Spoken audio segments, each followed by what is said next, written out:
Hello guys, welcome back to my channel. আজকে আমরা যাব হচ্ছে নিউ টাউনের একটা ফেমাস মল অ্যাক্সিস মলে। তো আপনারা ভিডিওটি শেষ পর্যন্ত দেখুন, অনেক মজাদার আর ইন্টারেস্টিং হতে চলেছে। আর আপনাদেরকে যদি এই ভিডিওটি ভালো লাগে অবশ্যই লাইক সাবস্ক্রাইব করে আমাদের পাশে থাকবেন। আর যারা ফেসবুক থেকে ভিডিওটি দেখছেন তারা অবশ্যই পেজটিকে ফলো করে রাখবেন এমন ইন্টারেস্টিং ভিডিও পাওয়ার জন্য। ফাইনালি আমরা ফ্ল্যাট থেকে বেরিয়ে পড়লাম অ্যাক্সিস মলের উদ্দেশ্যে। কিছু দূর হেঁটে এসে সাবওয়েতে রাস্তা পারাপার করে ধরে নিলাম অ্যাক্সিস মলের বাসে চেপে কিছু দূর এসে আমরা বাস থেকে নিউ টাউনের সুন্দর ভিউ দেখছিলাম। আর ভিউটা কিন্তু অনেক সুন্দর ছিল।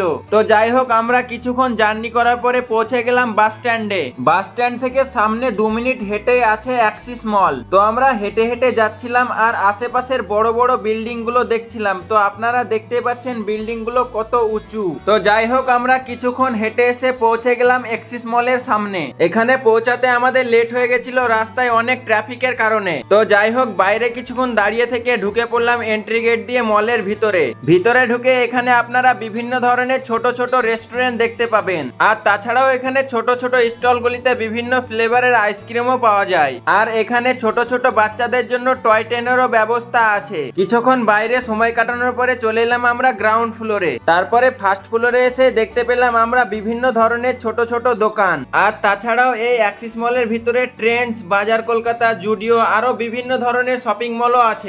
অনেকক্ষণ ঘোরাঘুরি করার পরে চলে এলাম আমরা অ্যাপেল স্টোরে আইফোন দেখার জন্য। সামনে বড় টিভিতে গান দেখছিলাম আর আইফোন গুলো আমরা হাতে নিয়ে নিয়ে দেখছিলাম। তারপরে থার্ড ফ্লোরে কিছুক্ষণ ঘোরাঘুরি করার পরে চলে এলাম একদম উপরে। এর উপরেও একটা ফ্লোর আছে, সেখানে কিন্তু আপনারা স্নো পার্ক পেয়ে যাবেন। তো এটা নিয়েও আমি পরে একদিন ভিডিও বানাবো। তো আপনারা চ্যানেলটিকে অবশ্যই সাবস্ক্রাইব করে রাখবেন। এখন আমি আছি অ্যাক্সিস মলের একদম উপরে। আর উপর থেকে নিচের ভিউটা দেখতেই পাচ্ছেন কত সুন্দর আর অসাধারণ লাগছিল। তো গাইজ, আমরা এখন মল থেকে নিচে চলে এলাম আর আমাদেরকে এখন রুমে যেতে হবে, তাই আর লেট করলাম না। মল থেকে বাইরে এসে কায়েসের জন্য নিয়ে নিলাম 1 প্লেট মোমো। আর আমার মোমো খেতে এখন অতটাও ভালো লাগে না, তাই আমি নিয়ে নিলাম 1 প্লেট দই ফুচকা। তো গাইজ, আমরা এখন দই ফুচকা আর মোমো খেতে খেতে ব্লগটি শেষ করছি। তো আপনাদেরকে ব্লগটি কেমন লেগেছে অবশ্যই কমেন্ট করে জানাবেন। আর আপনারা কোথা থেকে ভিডিওটি দেখছেন অবশ্যই কমেন্টে জানাবেন।